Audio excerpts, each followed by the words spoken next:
I would like to welcome you to another episode of the Kingdom Discussions Podcast. This is episode 2, Same You, Different World. This is yours truly, your host, Jared Lewis, and joining me today is our wonderful, blessed, and knowledgeable co-host, Gerard Mason. Tell the brothers and the kings and the sisters and all and everybody out there in the listening world, tell them hello, bruh. Hello and salutations to everyone listening. Yes, sir. Yes, sir. Yes, sir. Did you enjoy your Christmas, man? Absolutely, man. The kids, we hooked up the karaoke machine, played some music. We just danced and sang. Yeah. And it was just a karaoke machine I kept, from back home. And we hadn't really sung it that much. We had one working mic. We made fun out of it. And the grandparents got them, and their aunt got them a Jeep. So we started that up. I put that together. Stayed up all night. So make a long story short, it was a good adventure. And Christmas Day was awesome too. So that's good. That's good. That's wonderful. Yeah, Christmas this year was a little different for me, but I tell you, I still enjoyed it. Had a good time. Lots of laughter, lots of living, and it was just a blessing to be alive, man. Especially living in this day of pandemic and all this stuff, man. It's just a blessing to enjoy family, enjoy one another, and enjoying a good company. And one of the and in lieu of that thought, that's kind of like, what this episode is really about. It's about self, right? Of course, we always hear the term, self-care is the best care. We hear that all the time. So that's basically what we're diving into today is, now that Christmas has passed, New Year's is right upon us. And right after New Year's, it's time to get the year started, man. But, one thing that is major during the time of New Year's that I know for a fact is something that's very serious for everybody is New Year's resolutions. Right? So every year, someone takes a pen and they take a pencil or whatever, and they take some paper and they start writing. This is what I'm going to work in for this year. This is what I'm going to work on for this year. This is what I'm going to do this year. This is what I'm going to do that. So we get into this habit. We get into this tradition. But I want to know, is this a ritual or is this a routine or is this something that we just go through the motions with, right? What you think, Bird? Do you think this is a ritual? Do you think it's a routine? Do you think it's habitual? I mean, do you think that this is just a customary thing, something that we don't necessarily say to take seriously, but we just do it just because everybody else did? What you think? I believe it's all of the above. Because at some point it became a ritual. Like at some point, and before that, it was just a habit. Supported by a few people. But right. But as things are passed down from generation to generation. They're adopted, by a bigger set of people. So as long as the tradition is kept strong, and New Year's resolutions, like that is a strong tradition. I would dare say that it is a ritual also, because for me, when I hear ritual, I hear this is something that we do to keep remembrance of something.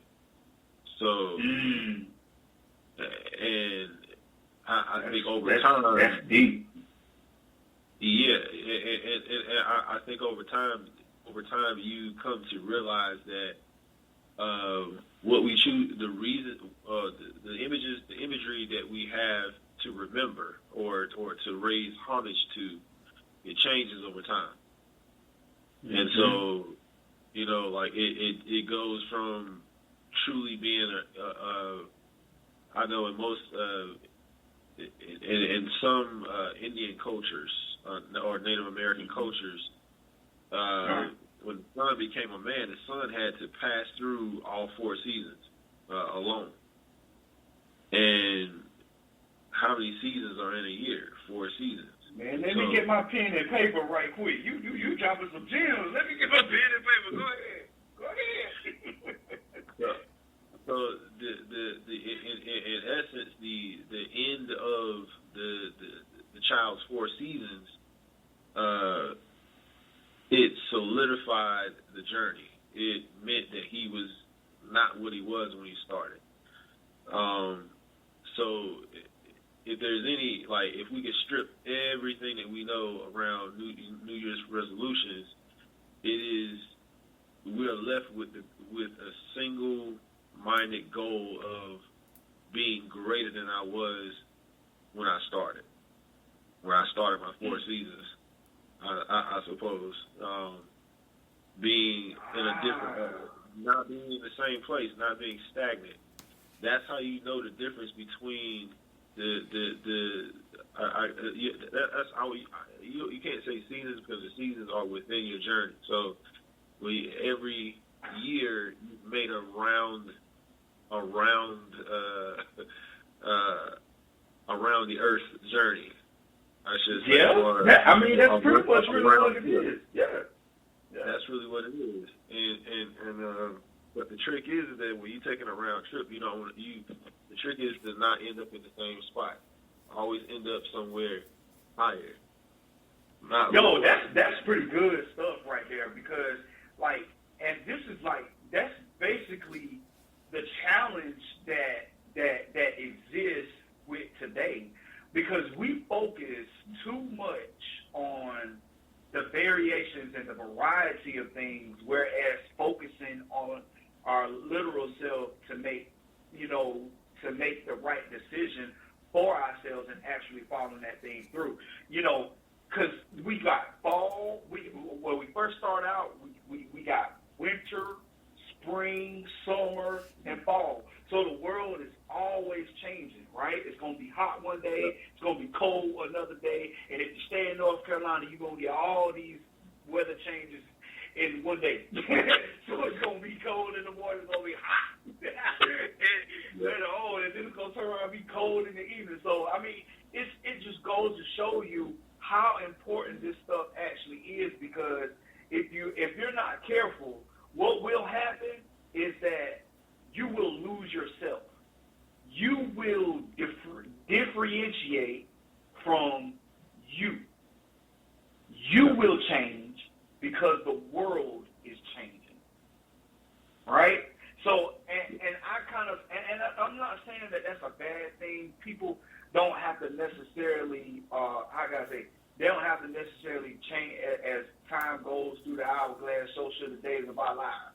I'm not saying that that's a bad thing. Some change is good, but I kind of feel like we should never change the identity of who we are, right? Because who we are really affects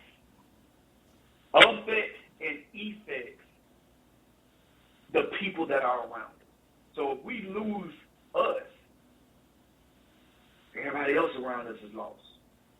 And I guess that's one of the beauty things of New Year's because everyone gets to be on one accord, right? We get to decide that, hey, for this year, this is what I'm going to work on. For that year, this is what I'm going to work on. This year, I'm going to lose 50 pounds. And where the problem comes in is we don't do anything to lose those 50 pounds. But the idea sounds good. The goal looks good.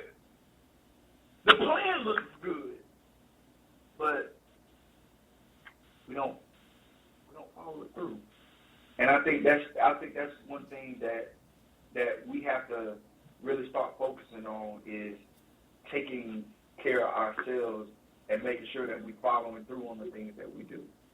100%.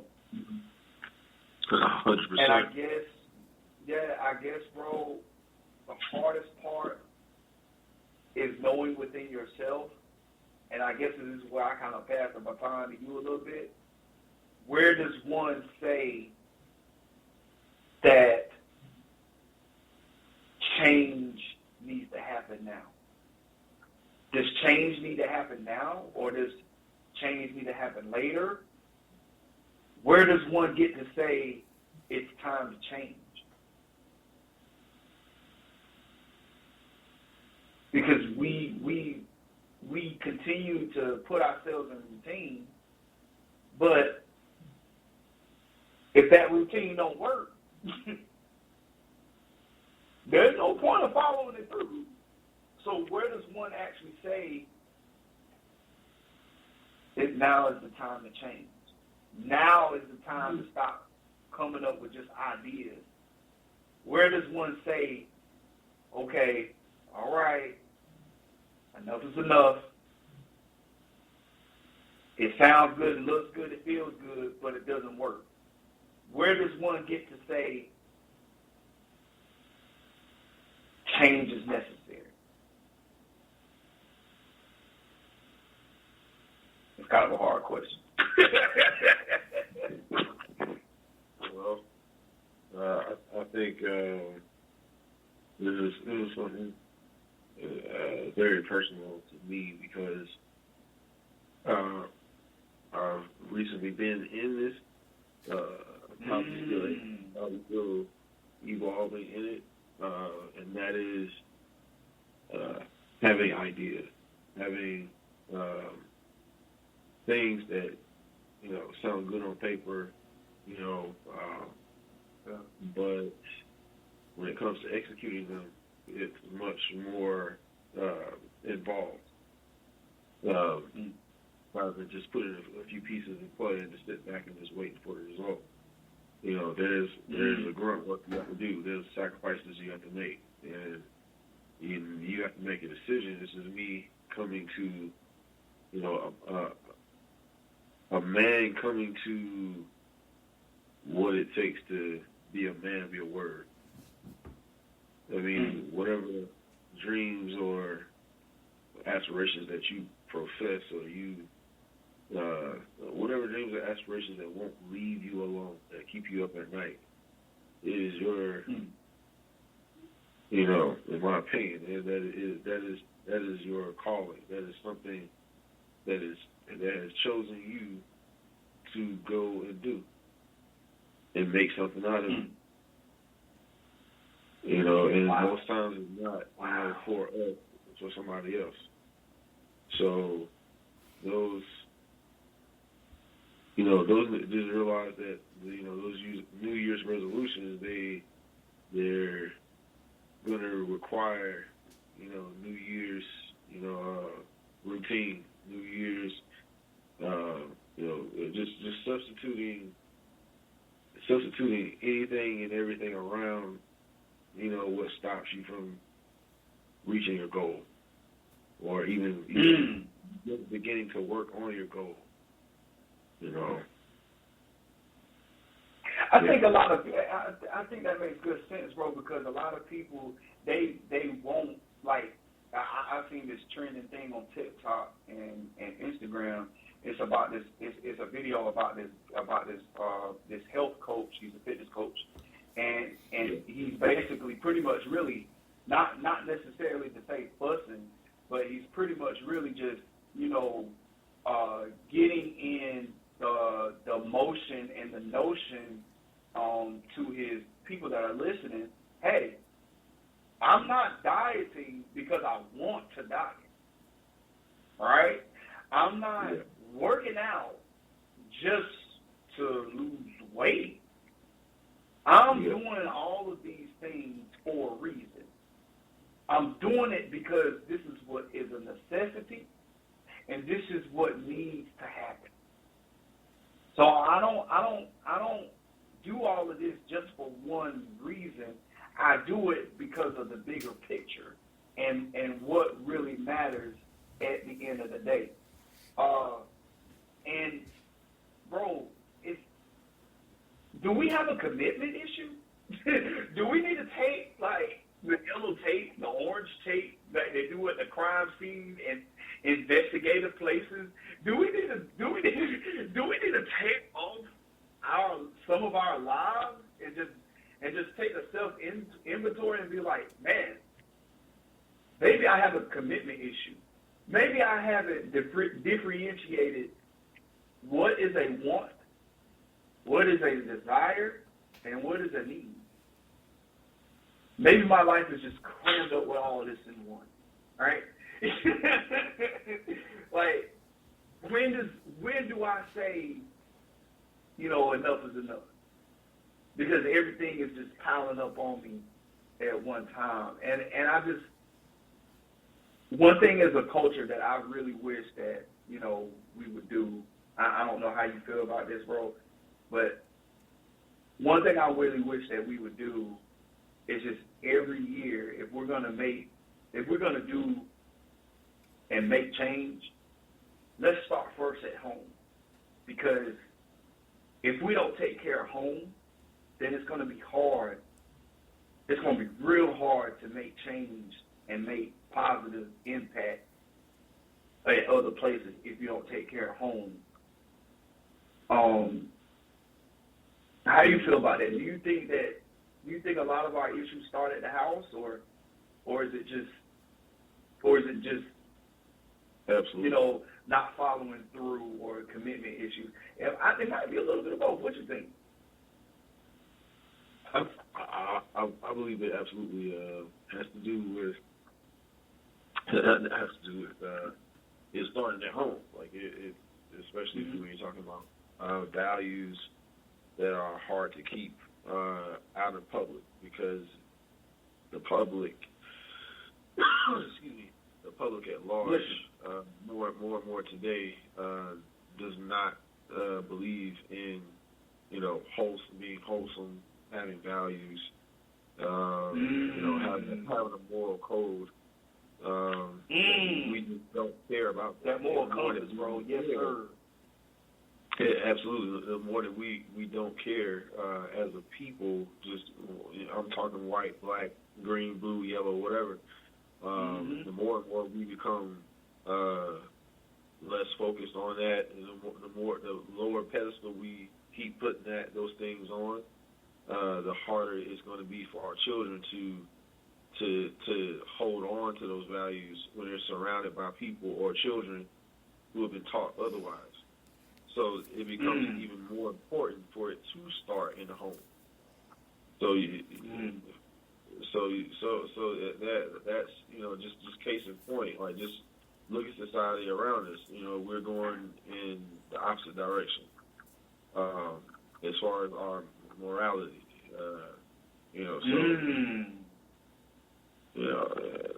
I can speak about the vaccine, but that's a whole other story. Well, we could definitely do that, bro.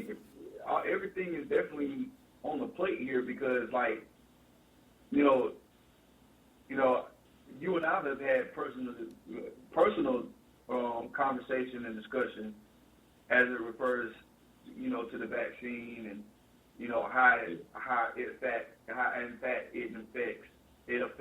everybody, and in popular view, especially in the sports world, with Kyrie Irving and Aaron Rodgers, Antonio Brown. I mean, the list can go on and on and on and on, and it just, bro, everything is on the table, man. It's up to you. Yep. Okay, cool. I appreciate that. I did have a thought, as far as the vaccine, just from the standpoint of what we were talking about with society and where we're going. There's no mandate for women to have abortions. right? Because right. the belief is that she should have the freedom and will, you know, to choose what she will do with her body, right? Right. And that's the same belief that I uphold, but no rebuttal to that. But in addition to that, it should also be the same across the board with everyone. Everyone should have a choice as to what to put into their body.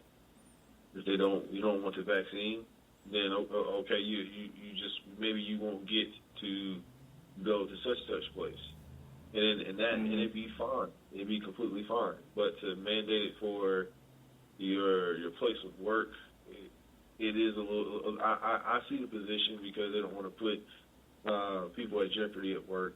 So I completely understand it, but it's just at the same time an intrusion on the person's rights as far as their body. Right. Right. So I guess us as a society moving forth and navigating our way through the statute of limitations with those rights, right? Because you know, we say freedom of speech, but there's just some places where it's just not. You know, you wouldn't run into a church that was a church and program and disrupted and just cursing and all in the spirit of freedom of speech. Right. So there has to be some limit to this thing. So I think that's where we're at as a society, where we're trying to maximize the safety of people, but also not not intrude on people's rights. As far as them saying yay or nay to a medication that they only read about. They don't really truly know the ins and outs of it. So. Yeah, the world is changing, bro.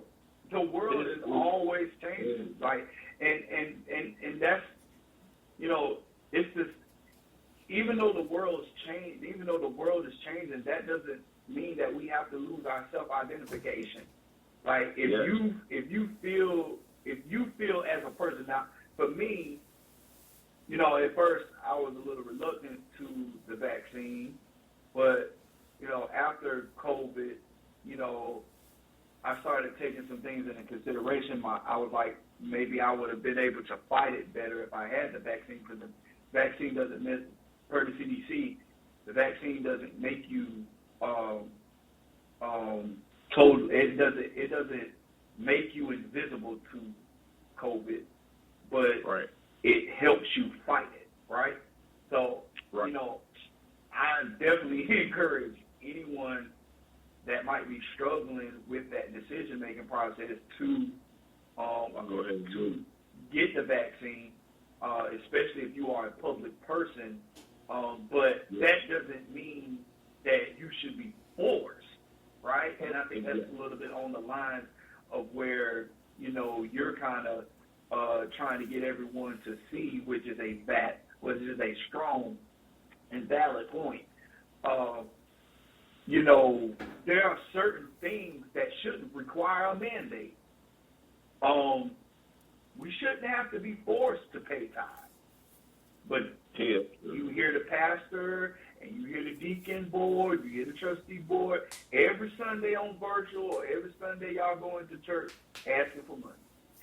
There's certain things that shouldn't be mandated, but it ends up having to be mandated because, you know, as the world changes, people's decision-making processes, they begin to lose some self-identification. And I think that's what troubles a lot of people. We suck at decision-making. And I think across through time, even in the Bible records, and we suck at knowing what we want, and making the decision and following it through. You know, you could go even back to the days of Saul, you know, the prophet Saul. The king Saul. You could go back to that period, right? And you could literally say, "Oh my God, these people king, and the king wasn't good enough. You can go all the way back to this stuff, man, and history is repeating itself even till today. People hated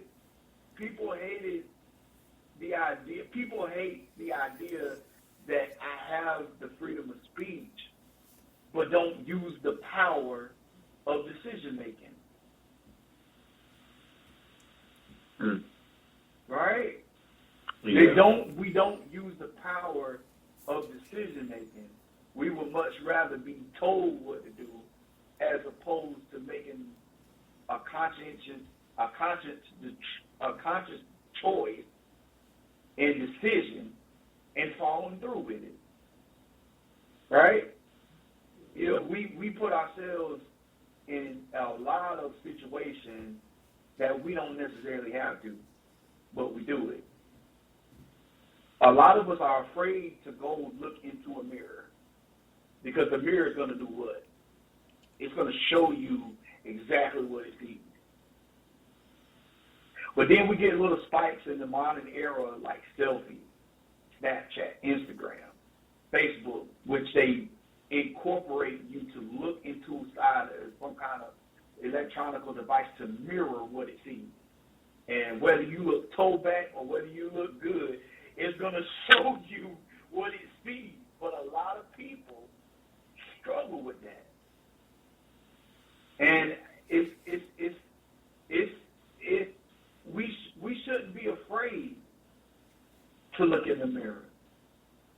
That's an opportunity. We should be embracing the fact that I can look into a mirror and I can see what's in the reflection of me. I can see not just my flaws, but I can also see my blessings. Right? Hey, man, you look a little, you look a little pretty good today, bruh. You know, I can tell myself that today. You know, you look a little good today, bruh. You feel a little bit better today than you did yesterday. Yeah, you can have that moment of self-inventory, that moment of reflection, because you're actually looking at nobody else but yourself. Right? And I think a lot of us are afraid to deal with ourselves because all we are focusing on is the latest trends, keeping up, the bills coming up, and it's sometimes it's a mess until you actually sit down and you actually make a New Year's resolution, until you actually sit down and make short-term and long-term goals, until you actually sit down and say, you know what, enough is enough, it's time to make a change. Right? Yep. Yeah, and I think sometimes, bro, and I'm going to pass it on to you, I think sometimes we blame ourselves too much. Right? The world is always changing. I know a lot of people say, well, you don't take accountability, you're not responsible. Because you don't do this, because you don't do that. Okay, yeah, that's understandable. But also, too, I'm not comfortable with myself. Right? I'm still comfortable looking at myself in the mirror. Bless you. I don't feel comfortable. So then I guess I pass it on to you, what can we do to increase not only just self-esteem, but what can we do to follow through with what we say? Well, to me, it's like I look at my kids, right? So, when they were born, it forced me to really do a lot of introspect,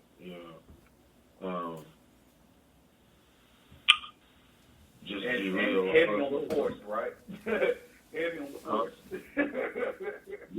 Yeah, like because you're never prepared. You say that you're ready for children, but you're never prepared, especially as a father. Oh yeah, nah. It's not anything you're prepared for, other than finances and stuff like that, and making sure you got your stuff in order. There's that still doesn't prepare you for all of it. So, right. but as far as my thing with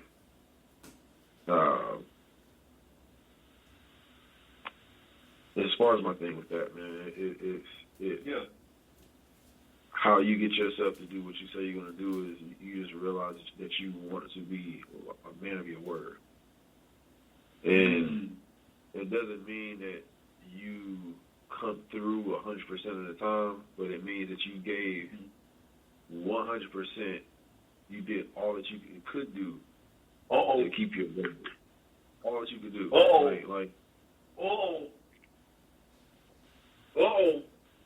Yeah. Talk on that, bro. Talk on that. We give up too easily in this generation, bro. We give up too easily, man. And then the purpose, like a lot of times, the time to look in the mirror is like you know that you're not perfect. Everyone knows that they're not. None of us are. So we are a work in progress. But if you're setting out to do something or get something done, and you gave yourself, a day, like that's another thing. Like give yourself deadlines, and those deadlines should be not the time for them to only get done, but the time for you to reflect. If they didn't get done, or that certain objective did not get done by the allotted time that you set for yourself, then you need to have a look in the mirror. So for all the listeners out there,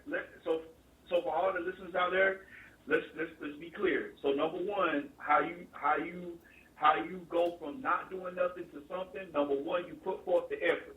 All right. Number one, you put forth the effort. Number two, all right. This is what we're talking about for number two. All right, Gerard, go ahead, tell me. Go ahead, tell me for the number two.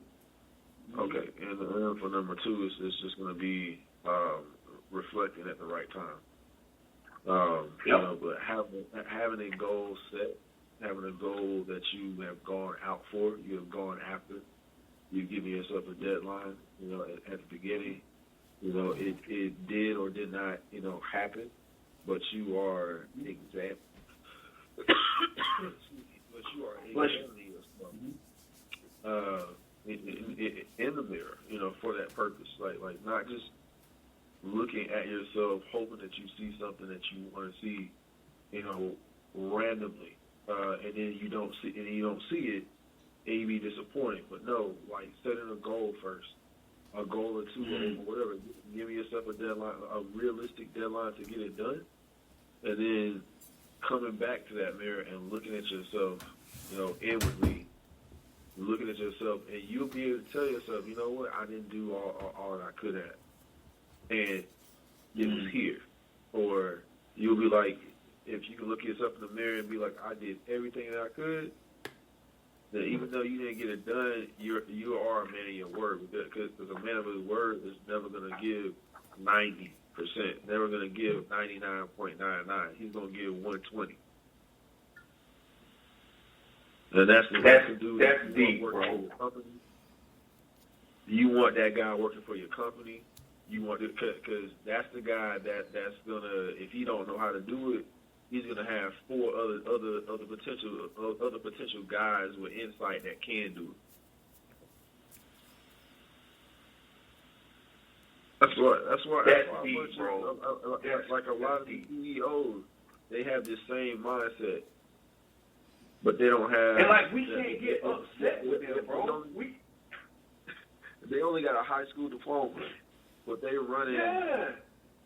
They run it and then over this country.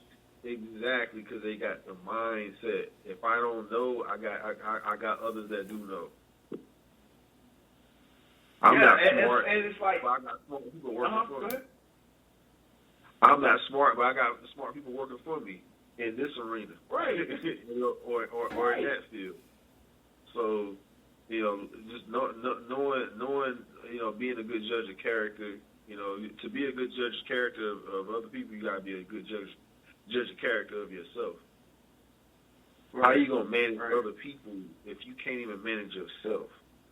You can't even manage your own household. Can't manage your own household. So it's like when you start having those aspirations about just improvement of it, those couple areas of improvement, that's how you know you're on the right track to being a person of your word. And that's so true. Bless you, brother. And that's so true because I kind of feel like there's two things that we might need to work on as New Year's resolutions, and we'll close on this because we're getting close to our time.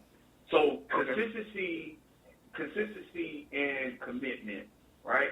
I think those two C's we need to work on heavily as far as, not just as, just like I said, not just focusing on, we are focused on Black Kings, but not just focusing on one set of people, but focusing on the whole general consensus of everyone during this time. Same us, but a different world, right? So we're focusing on consistency, the actual making it a habit to continue to do the things that we said that we're going to do, and the actual commitment to actually put forth an effort, right? I noticed a couple of times you kept saying trying. You kept saying trying. We don't try anymore. And I'm getting kind of frustrated with that thing because a lot of us, we don't try. We'll see something that don't work. We'll say, go start a business. Okay, you got your business. Well, guess what? You don't follow you got your LLC, you got your sole proprietor, you got your business account, you did everything you're supposed to. But guess what? Now you're not making money. All right? You made a commitment, but now that the fact that you're not making money, you don't see the immediate benefit from it. Now you're ready to close the business down. But wait a minute. There's this thing out here that's called business credit.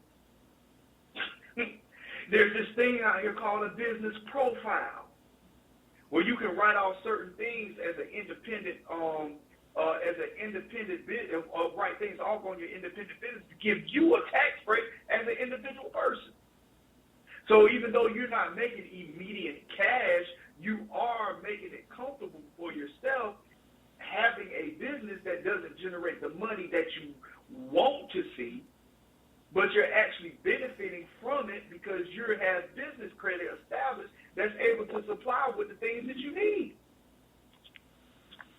Man, I ain't trying to get nobody no free business credit in class, man. I ain't trying to do none of that stuff. That ain't my calling. But I'm just saying, like, we don't try anymore. Like, even in relationships, we'll get into an argument and we'll say, what? We're done. Right? Somebody will do something wrong that we didn't like. You know what? I'm done. Come on, man. What if God did us that way? The one time where he specifically told us not to do something, but we did it anyway, and he just said, to heck with y'all. I'm done. Then we will be looking at God like he's crazy. Yeah, that's real. That's real. That is real. Yeah. But we're going to close right here. We want to thank each and every one of you for listening to the Kingdom Discussions podcast. We want to thank all of our listeners. We can now be found on, surprisingly, we can now be found on Google Podcasts. Finally, Google Podcasts finally came through. So you can find us and connect with us on the Spreaker app. You can connect with us on Spotify, Apple Podcasts, Facebook, as well as Google Podcasts. We are currently working on iHeartRadio. We're trying to make that happen real soon. But we hope that each and every one of you will have a blessed year, and we hope that you'll continue to strive for the greatness that's built within you. Thank you to my co-host, Jerron. Thank you for your time and imparting that wisdom, that knowledge, and that understanding. We appreciate you, bro. Bless you and your family. And yes, sir. Yes, sir. And y'all have a blessed one. Peace out. All right. Peace out.